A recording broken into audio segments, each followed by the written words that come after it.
Good afternoon, everybody, and thanks for being here today. The topic today, obviously, is it's an unfortunate topic, but it's a real topic that we all have to deal with and confront at certain levels. So, as we know, that fentanyl is a scourge plaguing Alaskans and our fellow Americans.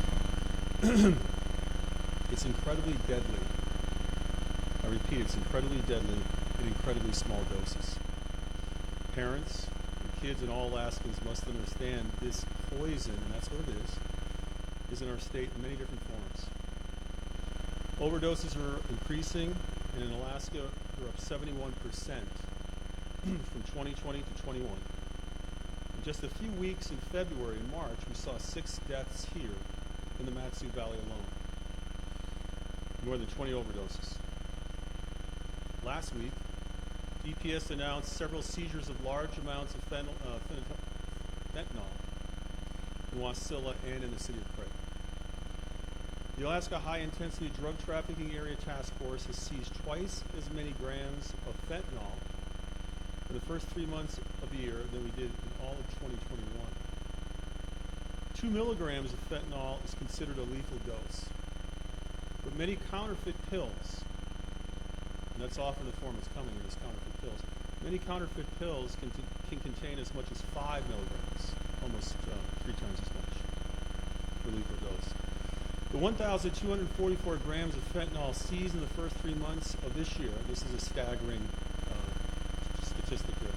The 1,244 grams of fentanyl seized in the first 3 months of this year is enough to kill 622,000 Alaskans. That's how potent this poison is. That's 85% of our entire population. I want to thank the members of our task force for these recent seizures, which amounted to 4,700 counterfeit oxycodone pills, known as M30s, that contain fentanyl. And that's often how this poison is being portrayed, this oxycodone. In all of 2021, we seized just more than 7,300 pills containing fentanyl. So we clearly see the scale of the problem we are facing. Our task force is doing great work, and we've recently joined with 25 other states, led by Arizona, for a border security strike force. You may have heard about this, the issues on the border, and some folks have tried to characterize the issue on the border as simply being kind and understanding of fellow human beings that want to come to America. It's also a gateway for this drug to get into America in large amounts. It's a fact. The purpose of this task force with Arizona and 25 other states, and this is why Alaska joined. We don't border Mexico, but we are seeing the results of a border that's wide open. Purposes of this task force is to share intel and coordinate enforcement for the states who don't have the resources that the federal government has. We simply don't. We also lack the ability to exert diplomatic pressure on the source of these deadly drugs, China and Mexico. The Biden administration is ignoring this problem while tens of thousands of Americans are dying. The administration has thrown open the southern border. It's interesting that with the conflict in Ukraine, the Biden administration is asking Ukrainian refugees not to use the southern border, but to come in through more legal means. This administration is doing nothing to pressure China to crack down on the precursor chemicals being shipped to Mexico, where the cartels are manufacturing the fentanyl. Cartels are then transporting this poison into the U.S. over the wide open southern border. The Biden administration's policies, or lack thereof, are contributing to the deaths of many Americans while enriching Chinese and Mexican drug cartels. It's obviously a dereliction of duty. It's a violation of fundamental constitutional responsibility to ensure that the national defense of the U.S. is taken care of. And we're going to continue to do everything we can here in Alaska, despite what's happening at the national level, to protect Alaskans. So we're going to be issuing a community threat alert. We've received supplies for 11,000 Narcan kits that can at least temporarily reverse an overdose. We'll step up all of our enforcement efforts, and I'm directing the Attorney General and his prosecutors to use the full extent of the law against those who are knowingly trafficking in this poison. So right now, Alaska Statute 11.41.120 states that is a Class A felony manslaughter if a person knowingly manufactures or delivers a controlled substance and a person dies as a result of ingestion of the controlled substance.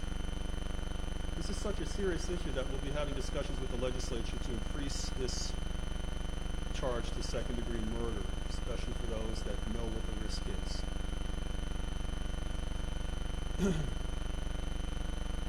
This is a law enforcement issue. It's also a treatment issue. As these seizures demonstrate, much of this fentanyl is coming in as counterfeit opiate, in the form of counterfeit opiate. They resemble pills such as Oxycontin. What's happening is oftentimes these drug dealers are preying upon the addictions that individuals have had through Oxycontin because of prior potential medical reasons. Our health department is now updating the 2018-22 opiate action plan to an opiate and polysubstance use action plan.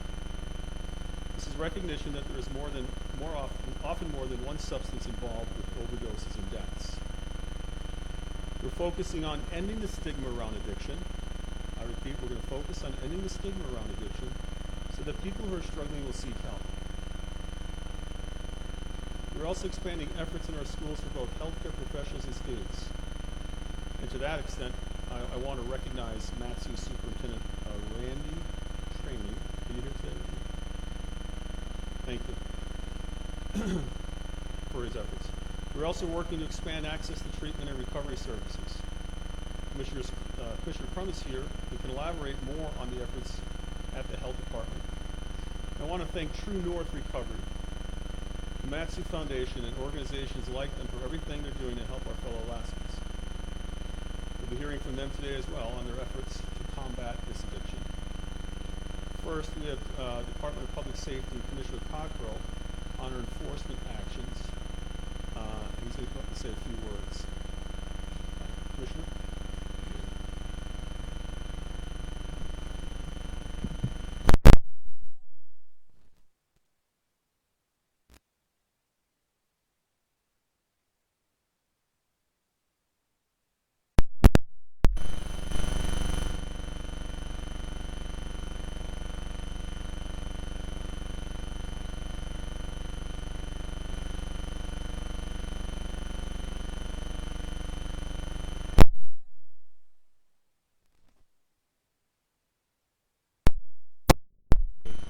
Heroin, meth, cocaine, spice, bath salts, now fentanyl have all caused vast destruction across urban and rural Alaska. And on a personal, as a parent, I lost a son, 28 years old, in 2018 to fentanyl heroin overdose in another state. Just a week prior to him passing away, I had a conversation on the phone with him. And during that conversation, he talked about how people just that do what he does doesn't live very long. And it was less than a week later, his mom found him dead in a home in Pennsylvania. So even though, I should have known all the signs, I've been in law enforcement all my career, I was retired at that point in time, you'd think I would have caught that. And whether I refused to notice it or what, the bottom line is my son's dead because he used heroin and fentanyl. And essentially, that's what you end up with. You end up going to jail or you end up dead if you continue to use those type of drugs. I want you to know your Alaska State Troopers are working every day with our local, state, and federal partners around the state to seize illegal drugs, disrupt drug trafficking at every level, and hold those that deal death accountable for their actions. Just last week, within the state, our high-intensity drug trafficking task force, or HIDTA, initiative seized over almost 5,000 counterfeit fentanyl pills. They came from a place called Saxman, which is outside of Ketchikan, a place from like Kowak, another small community down in southeast Alaska off Prince William Island, and right here in the Matsu Valley. Most of them were desert for your communities right here in the valley. These are some of the biggest fentanyl seizures our department's had in our history. These dangerous pills could and have claimed the lives of 100 Alaskans if it wasn't for the watchful eye of your Alaska State Troopers and other law enforcement agencies doing their part. However, law enforcement alone cannot solve this problem. It will take all of us working together to address this issue. Our public health partners, Mr. Cum, Dr. Zink here in our room, recovery centers like True North, and community members working together. Every one of us has a role to play in breaking this tidal wave of destruction. Drug seizures like the ones last week could not be possible if we did not receive information about drugs happening in your community. If you know of drug trafficking happening in your area, please reach out to law enforcement. Let us know what is happening so we can act. And I will say, to follow that up, the more information you provide us, the more efficient, the better cases we make, and the more people we catch. So it's important that we get good information when you call your troopers or your local law enforcement or federal partners. Alaska is a huge state. Our limited number of Alaska State Troopers and our Alaska Wildlife Troopers and other law enforcement officers cannot be there everywhere. If you wish to remain anonymous, you can submit tips to Alaska Tips app. It's a free app that you can put on your phone. You can download it, AK Apps, and you can talk directly to an Alaska State Trooper. And it's totally anonymous. You can have conversations, you provide all the information, and it's been very helpful. And it's AK Tips, and you can either do your Android phone or your Apple phone.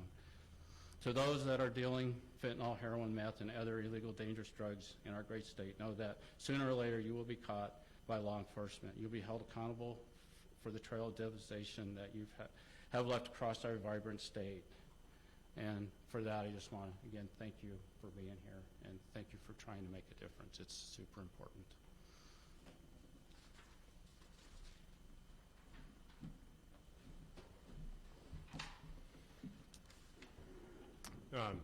It's good to be here. It's good to see a lot of people, but I wish it was under different circumstances. But this is an important message that we need to share to get out across the board. So thank you, Governor, for putting this together. Thank you, True North, for everything you do in the community and for hosting us here. As the Governor has talked about the stats, they need to be repeated one more time because it's that powerful. In 2021, Alaska has recorded 249 deaths that involve drug overdoses. This is a 71% increase from the 146 overdoses that occurred in 2020. The sharp rise in overdoses has been attributed to fentanyl, as 75% of the overall deaths in Alaska involve fentanyl. So this is something that we all need to pay attention to. We have to actually find a way to do this, because fentanyl is 50 times more powerful than heroin and 100 times more powerful than morphine. Fentanyl is now found in heroin, methamphetamines, and increasingly in counterfeit pills. Nationally, 4 out of every 10 fake prescription pills contain a fentanyl. It is very clear, one pill can kill. These fake prescription pills may look like valid pain or anxiety medication, but may be counterfeit and lethal. This is something that we're trying to reiterate. Do not take a prescription drug unless it was prescribed to you by a professional in a pharmacy. That is the only way to know that it is a safe pill. In Alaska, we are seeing an increase in overdoses in almost every group, but especially those in our working adults, those ages 25 to 44. Alaska is seeing on average 14.8 overdoses per 100,000 people, with the highest dose per capita rate in Anchorage at 20.8 overdoses per 100,000, followed by Ketchikan, Juneau, the Kenai Peninsula, and the Mat-Su.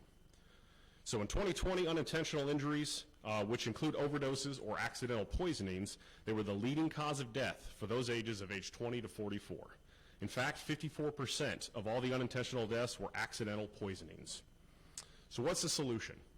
So we like to say this, and Dr. Zinks brings this up, that it's a three-legged stool. The first step is reduction in access. The increasing lethality of fentanyl, as well as its widespread accessibility, is one of the reasons leading to the increase in overdose deaths, and we are grateful for our partners at the Department of Public Safety in reducing the availability of fentanyl within the state of Alaska. However, this is only one leg of the stool. We have to make sure that we continue to move this, because decreasing access will not solve the problem alone. In fact, because of years past efforts, because of groups like our local opioid task forces and groups getting the message out in treatment and recovery, we have actually seen a 20% decrease in opioid prescriptions from 2017 to 2020.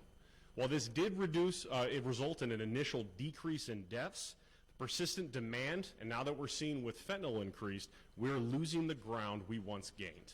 That is a critical aspect. A lot of very good work has occurred, but the lethality of this drug has really changed the entire board. And so we have to look at what we're doing and the message that we are sending and taking care of these individuals. So besides reducing access, it's critical we treat addiction like the complex medical and behavioral health condition that it is. Like a heart attack or diabetes, there's many factors that lead to addiction, including genetics, environment, and behavior. And its treatment can be complex and needs to be tailored to the individual. However, recovery and treatment are not possible if someone dies. So this is why every time Narcan is used, recovery is given a chance. Narcan, or naloxone, is a medication used to reverse overdoses. Its usefulness in reviving someone is why each and every one of us should carry a Narcan kit, and as you never know when it will be your chance to save a life. Our team at Project Hope freely distributes Narcan. Recently, we received and we're building 11,000 additional kits and provide to Alaskans without a prescription under the authority of Alaska State Statute and our Chief Medical Officer. So we have a group under public health called the Office of Substance Misuse and Prevention. They run our Project Hope grant. And so if you have questions in a community about how do you get access to these kits, or how do you or your organization or even community order these materials to build your own kits and distribute, please send an email to osmap, O-S-M-A-P, at alaska.gov. So once someone does choose recovery, their chances of success are better with support, as chronic addiction leads to changes in the brain. Like a splint treats a broken bone, or insulin for diabetes, data shows that outcomes including reduction in overdoses, job stability, and mental health are better with medication-assisted treatment, or MAT. While some individuals can stop using altogether, medication-assisted treatment allows the stability that makes therapy and recovery possible. So under the Dunleavy administration, we have been able to secure the 1115 Medicaid waiver, which expands treatment and recovery options like never before. This includes medication-assisted treatment and peer-to-peer support services like what True North Recovery offers and has a special focus on. And then education is the third leg of the stool. Education to providers to ensure every opioid prescription comes with a Narcan or naloxone, and everyone seeking recovery has access to medication-assisted treatment. Education on other prescriptions someone might have through the PDMP, or the Prescription Drug Monitoring Program. Education through the newly formed Office of School Health and Safety for students, teachers, and educators. This is something that Governor Dunleavy has brought together for public health, the Department of Health and Social Services, and the Department of Education to work together to provide support for students, for communities, and how can we actually overlap and braid funding to make sure it's the most impact. It's also education to employers on safe work environments and destigmatizing medication-assisted treatments, and education to the public about the risk of this highly potent fentanyl that is now widely available. So we're working on these things. We're also working to create a better system. I would say the things that you can do as the public: support Crisis Now legislation. This would be SB 124 and HB 172. These are bills that Governor Dunleavy introduced a couple years ago. They're being worked on diligently by our legislative partners, and we are so very close to the finish line to get these across the board. This would allow individuals in crisis across the board, both mental health and addiction, to get access to critical services which can be stood up in small communities around the state. So please help support that. We're also working to move upstream and address things like adverse childhood experiences, or ACEs, and working at expanding and signing up more 1115 Medicaid service providers to get low-level certifications more in communities so people get the right services at the right time in the right place. So please, carry Narcan. Reach out, send an email to osmap@alaska.gov. Find out how you can get access to them and how we can help you purchase, procure, or build more. Talk to your children, friends, and neighbors, and support people in recovery. Could be offering a job, a place for dinner, and just Alaskans giving each other a hand. Thank you.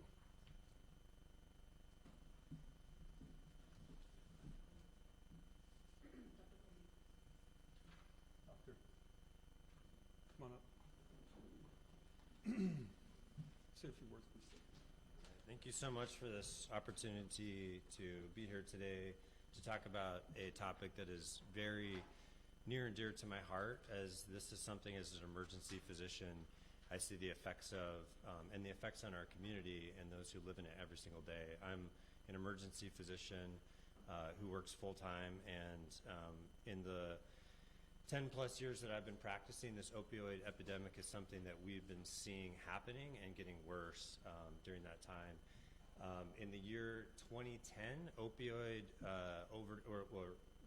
just medication overdoses surpassed car accidents as the leading cause of accidental death in our country, which is a really significant milestone. And for perspective, just last year we surpassed 100,000 deaths. So I echo what the previous speakers have said, is that we are unfortunately continuing to see this crisis get worse. As the commissioner just pointed out, we don't know for sure if that's because more people are using. We've seen a lot of indications in recent years with the overwhelming growth of services available to patients and people who have substance use disorder that have suggested maybe there are less people using, but what we know for sure, as has been discussed, is it's now more dangerous than ever to use because of fentanyl. And I think it's really important to clear up some misconceptions regarding fentanyl. Fentanyl itself is not necessarily more addictive or more dangerous. We use it in the hospital in carefully measured doses all the time, and it is a very effective and safe medication in those circumstances. To be just to very simply explain why we're seeing this problem, is that you can take a very tiny amount of fentanyl and have that affect a large amount of people. So drug dealers can use this to fill in some of their product and make it spread farther. And so it's easier to transport and smuggle because you need much smaller quantities.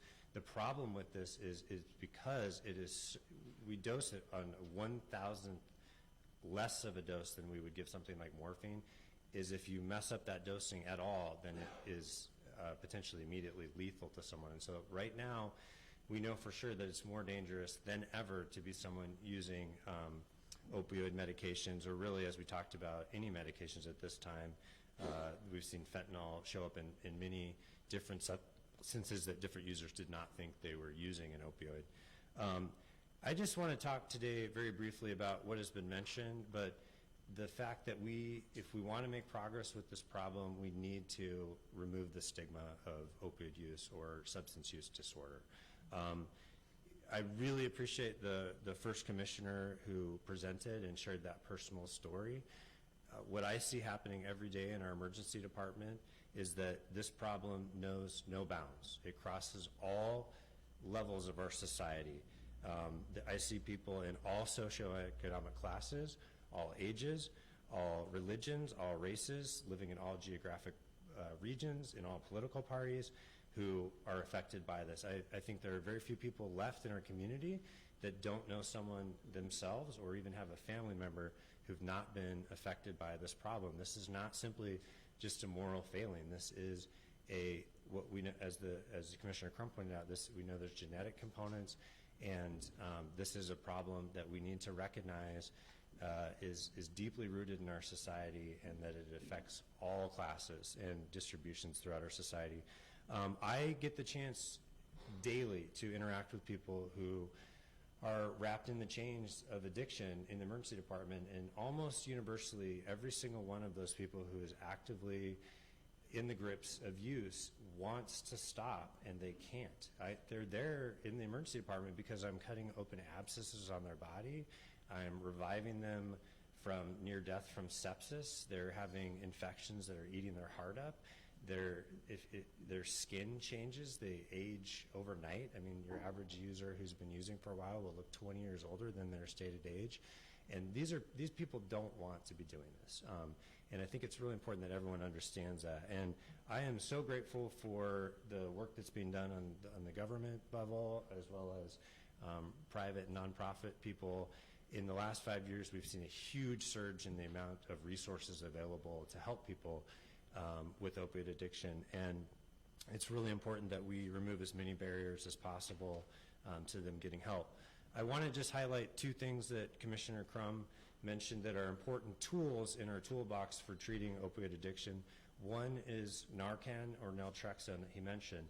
This is an incredibly safe, easy-to-use medication that I daily see saving people's lives. It comes most of the time nowadays in a spray bottle, like you would use a spray bottle of Afrin when you have a sinus congestion, and you just spray it in someone's nose, and it can and is everyday life-saving for those people.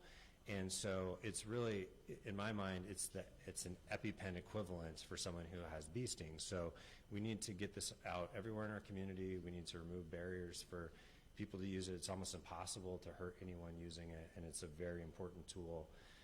The second is, as he talked about, is this MAT, or medical assisted therapy.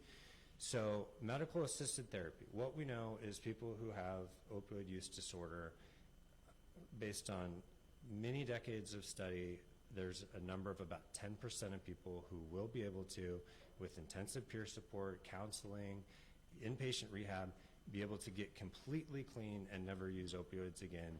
And so the problem is we've got 90% of people who that doesn't work for. And so what we found is for some people, these medications can be really helpful for helping them to achieve sobriety from illicitly obtained opioids. And these are medications such as Vivitrol, methadone, Suboxone.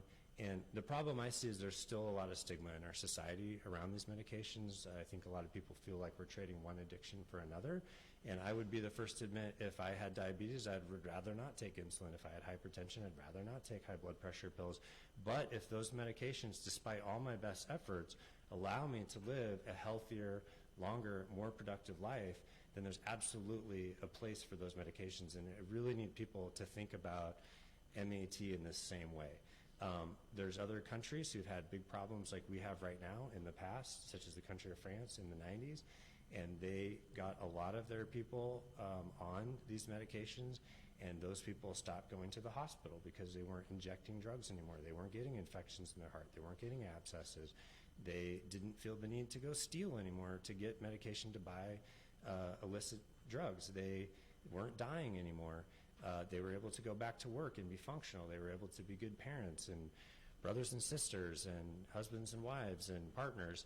And so it's really important that we look at this as a tool. It's not right for everyone, and there are people who are going to be successful in achieving sobriety without these medications, but it's a really, really important tool if we want to help with this problem in our community.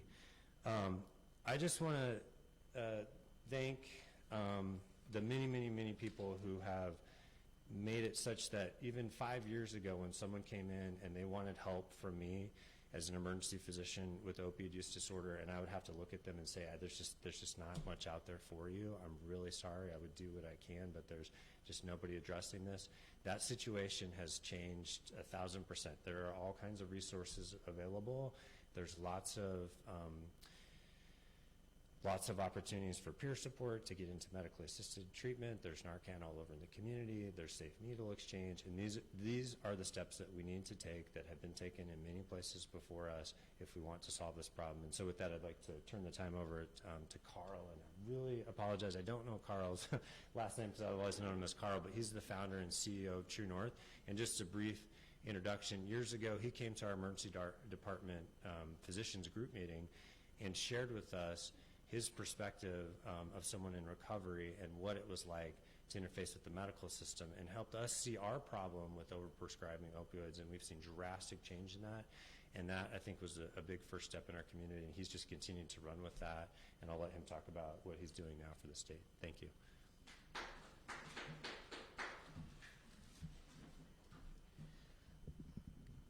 Well, hello, everybody. My name is Carl Soderstrom, and I'm a person in long-term recovery.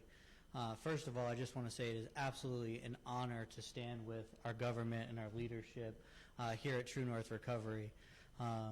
This is a huge first step in addressing shame and stigma associated with addiction. If you're a family member out there in the community today of a loved one, and you have a loved one that's struggling, today could be the day. If you're struggling with addiction or mental health issues, today could be the day. Where there is breath, there is hope. And this place is built for you. Fentanyl and the drugs that we're seeing on the streets today are vastly different than they were 5 years ago, 10 years ago, and beyond. What we don't know, the substances that are out there on the streets, we just don't know what's in them. With prescription drugs, with heroin, with methamphetamine, fentanyl has infiltrated all of those substances. And we've lost some folks. You've heard today of some stories, and I know there's some family members in this room right now that have lost a loved one to overdose. These are preventable. We all have a part to play. It's as simple as carrying a Narcan kit. It's stepping up and getting recovery ready. Recovery ready means understanding the resources in your community.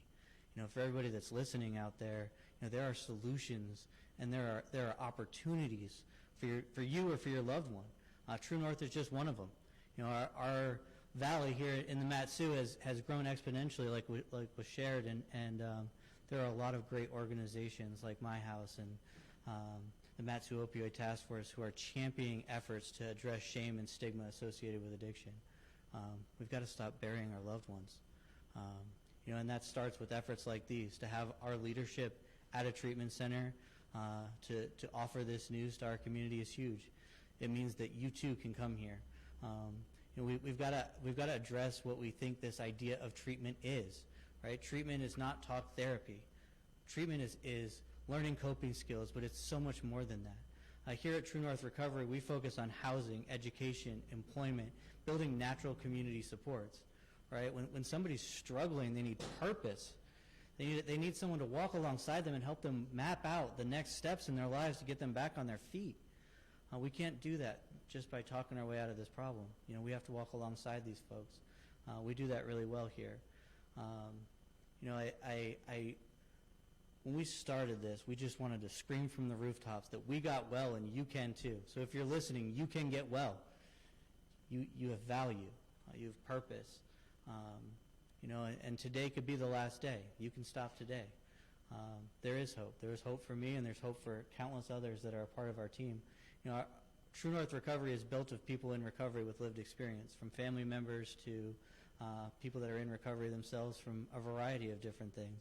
And we really believe in the therapeutic value of one of us helping another. And it's at every level, from our board of directors down to the front desk. You're going to be met with somebody with compassion and understanding. And most importantly, we need to say yes. When somebody says, I want help, our job is to say yes every time. And that doesn't mean, yes, you can make an appointment. That means, yes, come here right now. And True North is building the infrastructure for those goals. You can access services today, not just here, but throughout our great state.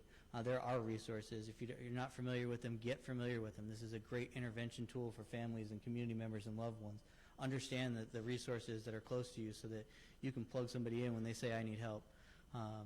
You know, and I just want to say again that it's really an honor to be up here with you and to be a part of the solution.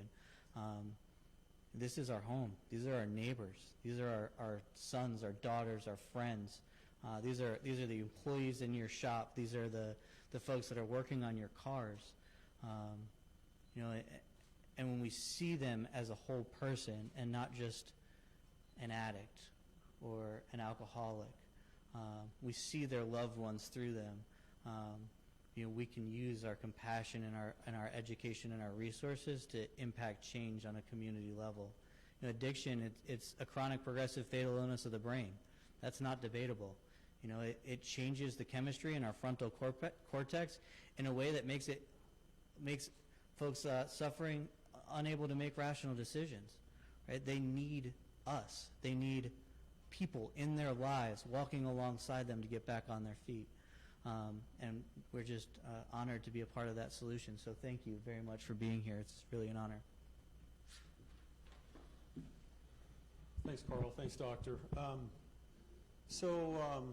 Next, we're going to have Sandy Snodgrass come up and tell her story, her family story. After that, we'll begin the process of taking questions from the press. But Sandy? Thank you, Governor. I'm grateful to be here today to talk about my son, Robert Bruce Snodgrass. He died on October 26th of 2021 from a fentanyl overdose. He was my only son. So the fentanyl took my son, it took my grandchildren, it took the last remaining snodgrass in our family tree. I'm so grateful to hear fentanyl be called a poison today. My son was murdered by fentanyl. The amount of fentanyl that they've talked about that can sit on the tip of a pen cannot be an overdose. That's a poisoning. My son was poisoned that day. He'd recently come back to our family. He had his wisdom teeth out when he was 17, like so many young people do. And he was given oxycodone when he came home from the dentist. Now, I can't say that that's what started his hell down the road of drugs and alcohol, but it didn't help. He had been such a beautiful Alaskan boy, just the poster child of Alaskan boys. He loved the outdoors. He was a free solo mountain climber. He completed a national outdoor leadership school with the intention of becoming a wilderness guide in the state of Alaska to share Alaska with other people. He shared a kinship with animals that was uncanny. He would call me from a lake somewhere where his Carhartt coat, he'd taken off his Carhartt coat to free climb, to do parkour in the wilderness, and his Carhartt coat was gone, and he couldn't figure out where it was. And he finally found it being pulled down a hole by a fox. And he tugged on the other end of the Carhartt coat, and the fox and the Carhartt coat came out of the hole. And for the next hour, he and that fox played with that Carhartt coat. And he had video of it, and it was one of the most beautiful things I've ever seen. He called me one day from about far north by Centennial Park, and he'd found a lake that was completely full of frogs. And he just played the sound of the frogs for me. And he was so happy. He lived in nature. He belonged in nature. He belonged in Alaska. And he wanted to share that with other people. And fentanyl stole that from him. He had been, like I said, back in our family for 3 months before he died. I had been able to, I'm a counselor in Anchorage, so I know the intake process. I was able to get him from Providence Hospital after he'd been there for 24 hours and they released him. I took him directly to South Central Foundation and started the intake process at Medical Detox. They called and had a bed for him the next day, and he was willing to go. He went, he completed their medical detox treatment through South Central Foundation. While he was there, we were able to navigate a bed-to-bed transfer to their Sean Lute program, and it saved him. We had him back for a few months. He completed the Sean Lute treatment and came home to live with me. He was doing outpatient services.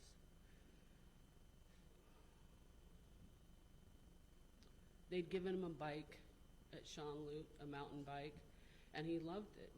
And he went out October 26th for a mountain bike ride and ran across someone, one of his old running buddies, and relapsed, as so many young people do before they can enter long-term recovery. Relapse is sadly part of the story. Fentanyl prevented that relapse from being just a stumbling block on his path to long-term recovery. Fentanyl killed him. The police told me when they arrived on the scene that he most likely went down immediately where he stood and died right there. He was within shouting distance of a car's grocery store parking lot and could not call for help. That's how quickly he went down.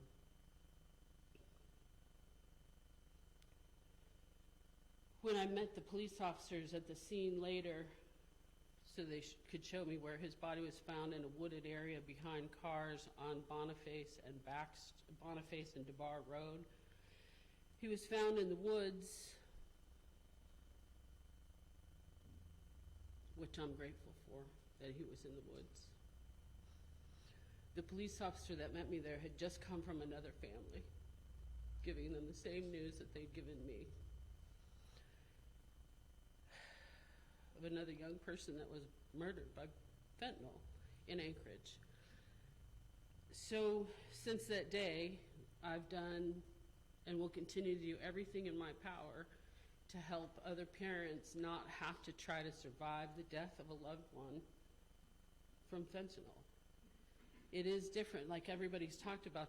Today the gentleman talked with beautiful clarity about the fact that fentanyl is not like other drugs. It's a death sentence. We know that people have used drugs for, probably a lot of us in this room when we were younger may have experimented, high school and college, and then moved past it. Many of the people that are dying in Alaska could have done that had it not been for fentanyl the day that they died. So we talk about illicit drugs, and yes, they are killing people, and always have, and perhaps always will, but fentanyl will kill you right now, and you'll not have another chance. So please, please, please, parents, talk to your children, talk to them immediately about what everyone has talked about today and the deadly, deadly consequences of taking any illicit drug in the state of Alaska right now. I'm overwhelmed with gratitude for everything that was said here today. It's too late to save my child. And there are many parents that I know personally in this room that it's too late to save their children. But they're here today to save your children. Please help us carry Narcan. Talk to your children tonight about fentanyl. Thank you.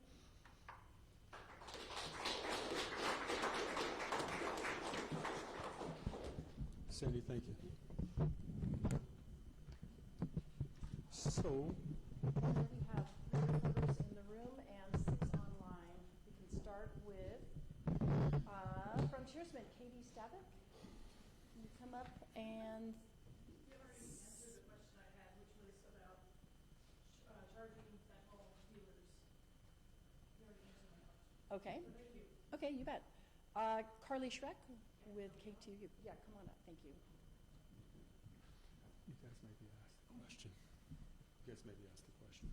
So in a press release put out earlier in April, it was mentioned that the Mat-Su, Ketchikan, and the Yukon-Kuskokwim Delta are having the hardest time with this. Is there any indication as to why these particular 3 communities are struggling so much with it, and how is it getting into the state? Law enforcement, do you want to talk about that? Or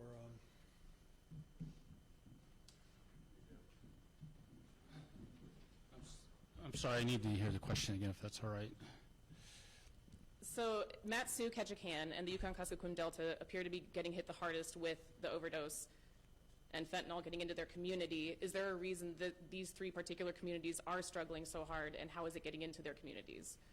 Well, I think all communities are struggling really hard, and our primary mule into Alaska is our airlines, our commercial airlines, our postal service, FedEx, UPS. That's how all this is getting to Alaska from Mexico generally. Most of the fentanyl is coming from China. I think the governor touched on it. And it goes to Mexico to Alaska. But generally, and then it gets dispersed from the dealers throughout the communities. This is not unique to the Mat-Su Valley, Saxman, Clowalk. We were in Togiak a couple months ago. They're dealing with it in Togiak. There's just not a community. This is not happening. Smaller levels in our villages, but a small amount has huge impacts in some of our smaller village communities. Meth is really hitting our villages really hard also. So we got to, like we've talked about, we've got a drug problem in this state, just like a lot of other states. We have a huge coastline where commercial fishermen can bring it up from Seattle, San Francisco, LA. We've got airlines coming and going all the time. We got body carry and luggage. So essentially, Alaska Airlines is our biggest mule into Alaska. Okay, next reporter is Yerith Rosen with States Newsroom. I just had a quick question for the governor. You mentioned, you talked about the Biden administration being, I guess, derelict in its border policies, but seizures have increased. Seizures of fentanyl have increased since the Trump administration, and can you square that? Well, because there's a lot of fentanyl getting across the border, coming to the border, getting across the border. This is not something folks are making up. This is where the research is showing where it's coming from. It's not coming from Russia. It's not coming from Canada. It's coming in through Mexico. It's coming in through a very porous border. And, the border for apparently many reasons is not being enforced like other countries enforce their borders. This conversation we're having right now is happening just everywhere across this country. Same stories, the same source country for the precursors, China, made in Mexico, taken across the border. It's a fact that it's happening in this manner. And so the states now are left to, as we mentioned earlier, joining a coalition of states to see how we can share data, how we can share information, so we can do whatever we can to try and help stem this flow. But in the end, it is the federal government that controls our borders. And depending upon how much they want to enforce the borders and how little they want to enforce the borders, I think you'll see, you may have more seizures, but you also have more drug coming across the country. And so hopefully these discussions will resonate with everybody. Because this isn't just an enforcement issue, as was mentioned. This is an addiction issue. This is a medical issue. This is a peer issue. It's also a border issue to some extent. But it's not coming through Russia. It's not coming over the Bering Sea. It's not coming through Canada that we're aware of. You may have some that drive up, but certainly Canada has not been targeted as a country that fentanyl is emanating from. It's coming up from Mexico. Governor, we're going to turn now to reporters on the phone. Claire Strempel with KTOO, can you hear me, and do you have a question? Thank you. Dr. Quimby answered my question. Okay. Let's see. We will try Peter Siegel, Juneau Empire. Hi, Governor. The federal government and state governments have tried for decades to stem the flow of drugs across the border. Do you have any plans to try and reduce domestic demand for illicit drugs? Thank you. Yes, you've heard today that we have, we're going to keep pushing and increasing our addiction interventions through programs that were discussed here today on the medical side of things, the mental health side of things. We're also going to let the drug dealers know that they're going to pay a price if they continue to peddle this poison and killing Alaskans. And so we're going to have our Department of Law make sure that we're prosecuting folks to the fullest extent of the law. I'll be having conversations with the legislature on increasing the penalties for those that knowingly push fentanyl. And we'll continue to have discussions with folks that understand addictions and the mental health issues that go along with it to see what we can do to improve our outreach to Alaskans that are addicted. I think what you heard today, I think is very important. 15, 20, 25 years ago, the view of somebody that was addicted oftentimes is a very negative view. but I think what you heard today, and I think it's pretty accurate, this isn't a lower socioeconomic issue for folks that are poor. This is not an ethnic issue. This is not a religious issue. This is clearly a very, very, very potent drug that once it gets into someone's system, pretty quickly changes the chemistry of that individual, and it takes over.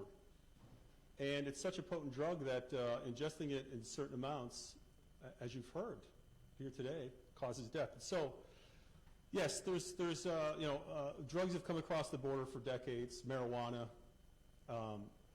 heroin, but fentanyl is really, when I say a new phenomenon, in the manner by which it's coming across, and the amounts by which it's coming across, and how it's being masked and peddled as a different type of pill. I mean, I don't know. I'm not involved intimately in the drug trade, and I don't say that to be funny or silly, but my point I'm trying to make is I don't know what the discussions are. As mentioned, a lot of folks had sought legitimate medical reasons and sought legitimate medical prescriptions for opiates to deal with pain, and some of those folks unfortunately became addicted and are part and have been using or have been approached to use fentanyl by those that are peddling this poison in this form. So you're right. There's drugs that have been coming across the border for some time, but I don't think in this volume and in this potency. Thank you, Peter. Next question comes from Anthony Moore, KSRM News Kenai. Thank you. I actually have a follow-up to Peter's question, and that is, how do you discourage illegally distributing fentanyl when, two parts here. One, the street value of even counterfeit pills is insanely high, and two, when it produces a high more powerful than oxycodone and heroin. Thanks. Yeah, great question. So on the addiction side, once again, we continue to use the best science we can, the best approaches we can for those folks that have become addicted. Best medical knowledge, scientific knowledge, etc. On the enforcement side, we make it not worth the amount of money these folks will get. We make it more painful, and through increasing the penalties, time in jail, your freedom taken away, hopefully we'll discourage more of these folks. And the whole network to investigate and to interdict drugs is something that we're going to continue to have discussions on. So as the ante is upped by folks peddling the drug, as well as folks that become quickly addicted, we're going to work all angles of it. And so it's going to be a multi-pronged approach. Okay, our next question is from Steve Strait, KEDI-FM Bethel.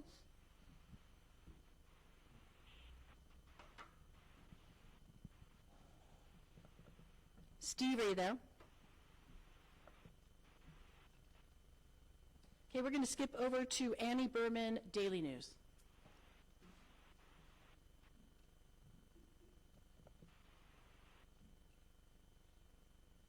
Okay, we're moving on to Linda Hersey, Fairbanks News Miner. Hi, thank you for taking my question. I have a question for Commissioner Cockrell. What is your advice to parents as a parent who has gone through something like this to a tragic outcome? Oh, that's a very good question. It's James Cockrell, Commissioner of Public Safety. I think my biggest advice is know your kids, know their habits. If you see changes in their habits, you see blood splatter in their room, they take a long bath, they hang out with different types of folks than the kids than they normally do. I mean, you got to know your kids, and you got to know them from this age all the way up. I think that's the biggest advice. It's stay connected, monitor their social media. You just got to stay connected with your kids. And preach to them is probably the wrong word, but let them know the ills of drug abuse, the effects not only it has on them but their families. I think that's really important because again, it's something that can be so easily missed, especially as they're growing up. They go into high school, they got their own car, they're going to basketball games and doing all this other stuff. But so I think sometimes you purposely miss it, and I think part of that was me. I purposely missed it because no way my kid could do that. I was a trooper for 30 years total now, and there's no way that my kid would do that. Well, I guess wrong, and it was devastating to the family, and certainly something that you don't heal from. I hope I answered your question.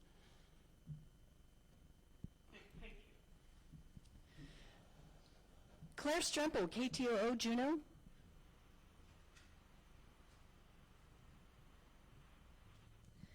And Peter Siegel, do you have another question? I do. Governor, the expansion of social services and of law enforcement to deal with this is going to likely cost a considerable amount of money. How do you square that with your goal of limiting the size of the government and controlling state spending? Thank you. Peter, it's putting your resources in the areas that society believes we should put the resources in. We've been putting resources in public safety for some time now. The fentanyl issue is growing at a large, rapid pace. And I believe that Alaskans want us to confront it. As we mentioned, multi-ways to do that, both in the addiction side of things and in the law enforcement side of things. So I guess inherent in the question is, why would somebody that wants to make sure that the size of government doesn't grow uncontrolled, and why does somebody want to make sure that the programs that we have in place and the service that we have in place have better outcomes? This is not an issue of just cutting resources for the sake of cutting resources or adding resources for the sake of adding resources. Alaska has been plagued for decades and decades with ills such as domestic violence, sexual assault, alcoholism, drug addiction.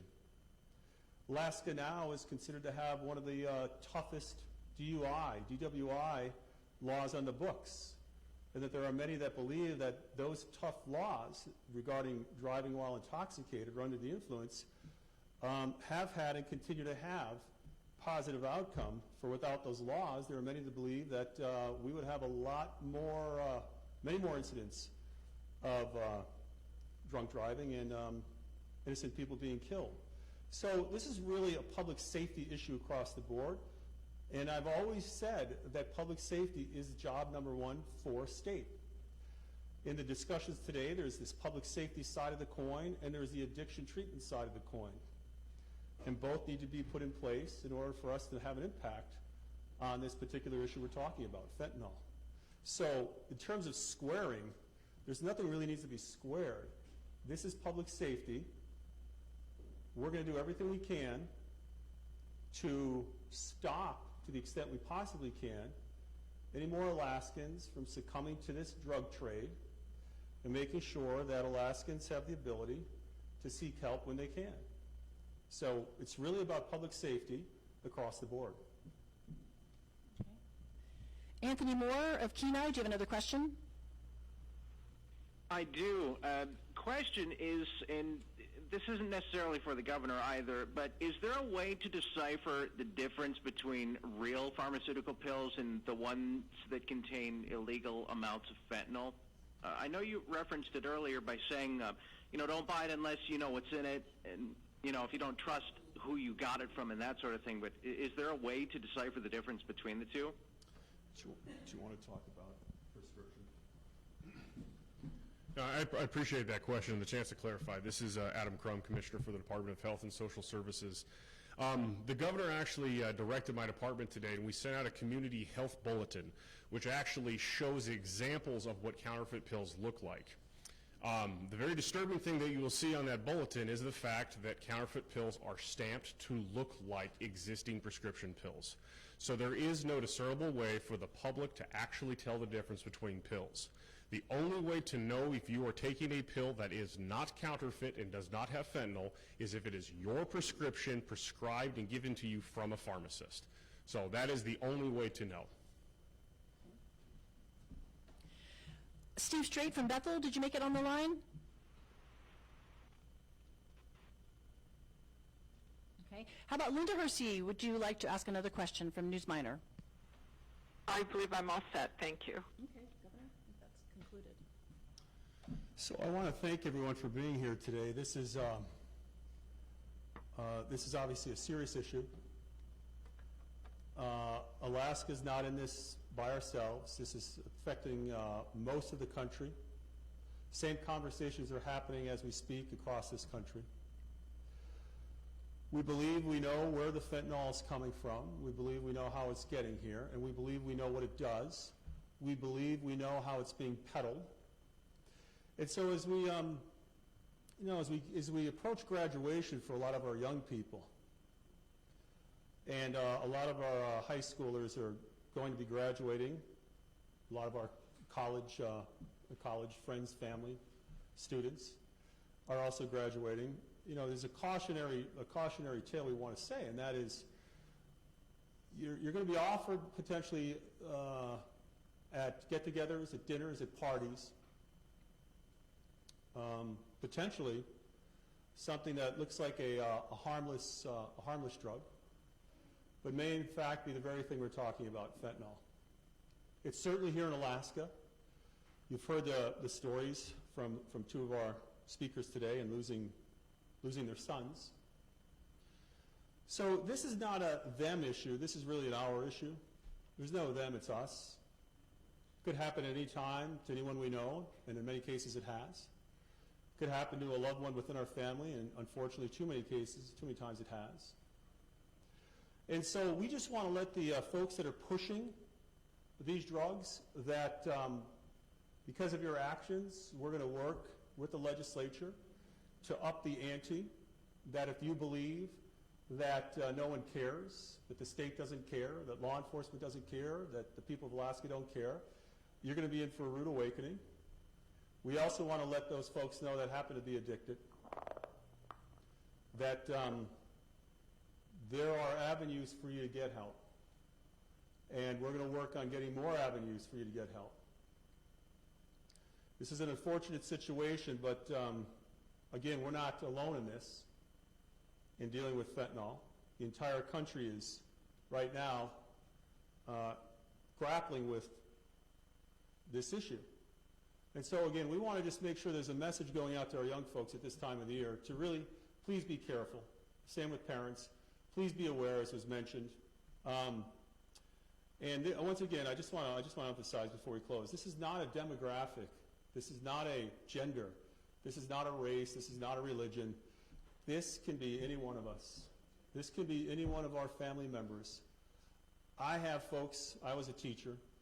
I have former students that have died from this that I know personally. It's all around us. This is not a rare occurrence. It's all around us right now, unfortunately. And it's in the state of Alaska. And again, we'll do everything we can on the law enforcement side. We'll work with the legislature. And we're also going to work with our addiction specialists to make available to Alaskans the help that they need. And so, you know, the next time we have a press conference like this, the hope is that we can talk about some better statistics and more of these programs and approaches moving in the right direction, moving Alaska in the right direction. But again, I want to thank everyone that was here today, that's been part of trying to help with this issue. I want to thank Standy for coming up and having a discussion that I know is incredibly painful. Commissioner Cockrell, same. And I think if we all work together, treat this seriously, I think we can make some serious inroads. And we can help Alaskans stay healthy and have more and more of our kids graduating and leading the lives that we all know they can lead. So with that, I want to thank everyone for being here. And this is not a one-off, as I've said before. This is something that we're going to continue to build upon and make sure that Alaska gets it right. So thank you. That concludes. Thank you.